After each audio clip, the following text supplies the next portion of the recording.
زکریہ ملتانی رحمت اللہ علیہ اور بابا فرید الدین گنج شکر رحمت اللہ علیہ ایک زمانے میں ہوئے۔ ملتان کا ایک شخص حضرت بہاؤالدین زکریہ ملتانی کے پاس مرید ہونے آ گیا، مرید ہونے آیا۔ حضرت اس کو کونے میں لے گئے اور لے جا کے کہنے لگے تو ملتان کا رہنے والا ہے تو میں اپنے شہر والوں کے ساتھ دھوکہ نہیں کرتا، یہ جو میرے پاس لوگ مرید ہونے آئے ہیں یہ کوئی کہیں سے آیا ہے کوئی کہیں سے آیا، تو میرے شہر کا ہے، میں کوئی پیر شیر نہیں، میں دکاندار ہوں، جیبیں ٹٹولتا ہوں لوگوں کی، میں دھوکہ دیتا ہوں، تجھے بچانا چاہتا ہوں، تو اس طرح کر کہیں اور چلا جا۔ اس نے کہا حضور مشورہ دے کہاں جاؤں؟ کہنے لگے پاک پتن میں چلا جا، فرید الدین بہت بڑا فقیر ہے، بڑا فقیر ہے۔ وہ شخص کہتا ہے گھوڑے پہ بیٹھا، میلوں کا سفر تھا، ملتان سے پاک پتن شریف پہنچا، بابا صاحب کی خدمت میں حضور مرید ہونا ہے، کہاں سے آئے ہو؟ کہا ملتان شریف سے۔ کہنے لگے وہاں فقر کا دریا بہ رہا تھا، تو نہر کے پاس آ گیا ہے، فقر کا دریا بہ رہا تھا تو نہر کے پاس آ گیا ہے۔ اور رونے لگا، کہنے لگا بابا مجھے کیا پتا نہر کون سی ہے دریا کون سا ہے، وہ تیرے پاس بھیجتا ہے تو اس کے پاس بھیجتا ہے۔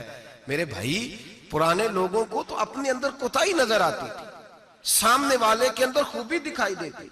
میں بن کے بیٹھ گیا ہوں کہ میں ہی صحیح ہوں، بس میں ہی صحیح ہوں، اپنے زاویہ نگاہ سے سوچتے ہو، اپنا ہم نے طرز خیال بنا لیا۔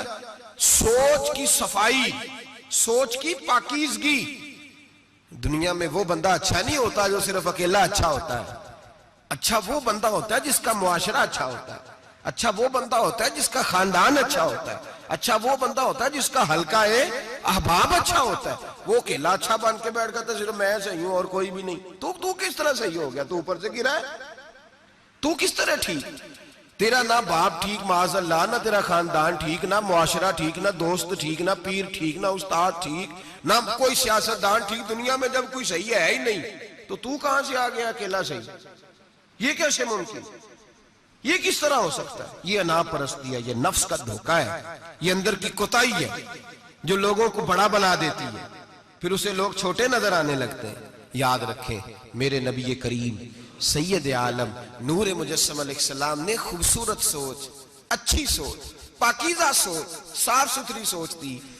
حضرت زید بن حارثہ فرماتے ہیں طائف کے لوگوں نے میرے نبی پاک کو پتھر مارے، لہو لہان کر دیا۔ فرماتے ہیں وہاں کے کچھ لوگ بھی انہیں برا کہنے لگے، میں بھی برا کہنے لگا، اس لیے کہ یہ تو عرب کے کلچر کے بھی خلاف تھا۔ عرب معاشرے کے لوگ اپنے مہمان کے ساتھ یہ سلوک نہیں کرتے تھے، چاہے وہ کوئی بھی ہو۔ اور نبی پاک علیہ السلام نے تو جو دعوت دی اس میں تو حسن بھی بڑا میٹھا تھا، وہ تو لفظوں کے اندر توانائی، خوبصورتی، مٹھاس بھی بڑی تھی۔ تو یہ تو عرب کے رواج کے بھی خلاف تھا کہ گھر آئے مہمان کو پتھر مارے جائیں۔ انہوں نے پتھر مارے، لہو لہان کیا، میں نے بھی برا کہا، معاشرے کے لوگوں نے بھی برا کہا، اور فرمانے لگے پھر کمال ہو گیا، حضرت جبریل بھی حاضر خدمت ہوئے اور عرض کرنے لگے یا رسول اللہ صلی اللہ علیہ وسلم، رب فرماتا ہے کہ جبریل جاؤ اور میرے نبی سے جا کے اجازت لو، اگر میرے رسول اجازت دیں تو انہیں مسل کے رکھ دو، انہیں دو پہاڑوں کے درمیان انہیں مسل کے رکھ دو، مسل کے۔ ہمارا کسی سے اختلاف ہو جائے نا تو زور جتنا ہمارے اندر ہو ہم لگا سارا ہی لیتے ہیں، جب پتہ چل جاتا ہے نا کہ میرے تعلقات کتنے کو ہیں پھر ہم کہتے ہیں چلو دفع کرو، میں نے کیا کہنا ہے۔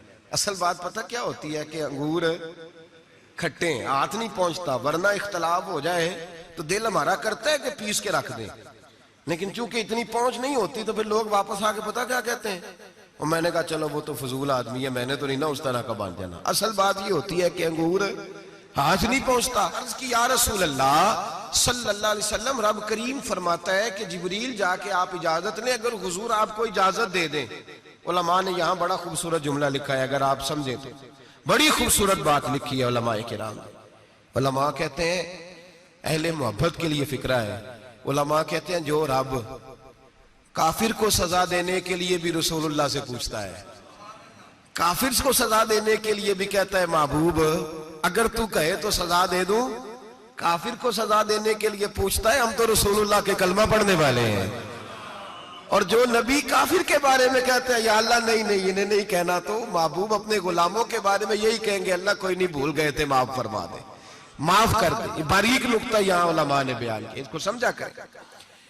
نبی کریم سید عالم صلی اللہ علیہ وسلم سے پوچھا، عرض کی یا رسول اللہ صلی اللہ علیہ وسلم حضور رب فرماتا ہے اگر اجازت، اب سوچ کا معیار دیکھیں نبی پاک کی، حضور کی سوچ کی توانائی دیکھیں، صحت مند دماغ فروغ پاتا ہے اس سے جو افکار ہمیں ہمارے رسول نے دیے۔ بیمار ذہن لوگ یہاں تک نہیں پہنچ سکتے جن کو سارا زمانہ ہی برا لگتا ہے، فلانا بھی غلط، فلانا بھی غلط، فلانا بھی، تو جناب صحیح کون ہے؟ کہتا میں اکیلا ہی صحیح ہوں۔ او بھائی صحت مند سوچ نبی پاک نے فراہم کی، یا رسول اللہ اگر آپ اجازت دیں تو تباہ کر دیں، لیکن حضور کی امید دیکھیں، زاویہ نگاہ دیکھیں، سوچ کا معیار دیکھیں۔ میرے رسول نے فرمایا نہیں، انہیں تباہ نہیں کرنا۔ حضور کیوں؟ فرمایا ہو سکتا ہے ان کی نسلیں کلمہ پڑھ کے مسلمان ہو جائیں، اگر تباہ ہو گئے تو نسلیں کیسے آئیں گی، اولادیں کیسے ہوں گی؟ تو میں ان کی نسلوں سے بھی امید کرتا ہوں کہ میرے پیغام کو سمجھیں گی اور قریب آئیں گی۔ میرے بھائی یاد رکھیں اس بات کو، سمجھ لیں نبی پاک علیہ السلام نے ہمیں صحت مند سوچ دی ہے، ہمارے افکار و نظریات کو توانائی دی ہے۔ ہر وقت برا سوچنا، برا گمان کرنا، اس ملک کا کچھ نہیں ہو سکتا، یہ فلاں نہیں ہو سکتا، کیوں نہیں ہو سکتا؟ اٹھ باندھ کمر کیوں ڈرتا ہے؟ تو دیکھ خدا کیا کرتا ہے، تو عمل کر اور رزلٹ اللہ تبارک و تعالیٰ پہ چھوڑ دے۔ سوچ صاف ستھری، نظریات پاک صاف، اچھے افکار پیدا کریں، اچھے خیالات پیدا کریں، اچھی سوچ، کسی کی عیب جوئی نہ کریں، ڈھونڈتے نہ پھریں کہ فلاں شخص میں کیا ہے۔ میرے نبی پاک سید عالم صلی اللہ تعالیٰ علیہ وآلہ وسلم نے ارشاد فرمایا اگر تم لوگوں کے عیب ڈھونڈو گے تو انہیں خراب کر دو گے۔ حدیث پہ غور کیا آپ حضرات؟ اگر تم لوگوں کے عیب ڈھونڈو گے تو انہیں، بندے خراب ہو گئے کہ تم خراب کر دو گے؟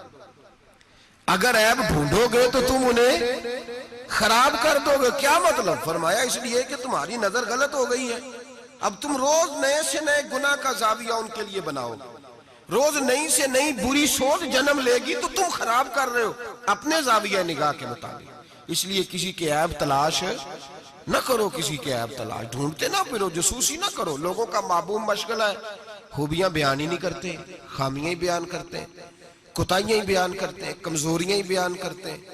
لوگ جب بھی کوئی لفظ ڈھونڈ کے لاتے ہیں تو کوئی کمی والا لفظ ڈھونڈ کے لاتے ہیں۔ خوبیاں تلاش کر، خوبصورتیاں بیان کر، اچھائیوں کا ذکر کر، مثبت سوچ۔